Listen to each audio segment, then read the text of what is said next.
Alright guys, to start out, we're gonna make our face cut to open up a hinge on this tree so that we can kind of persuade it to fall more out into the open field here as opposed to smashing all the other small trees around it.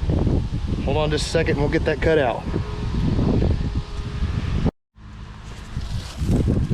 Alright guys, we got the hinge cut in here. Now we're gonna basically come up about 2 inches above where the bottom of our hinge is, plunge cut in to make us a little stair step here. We'll talk about what happens here in just a second.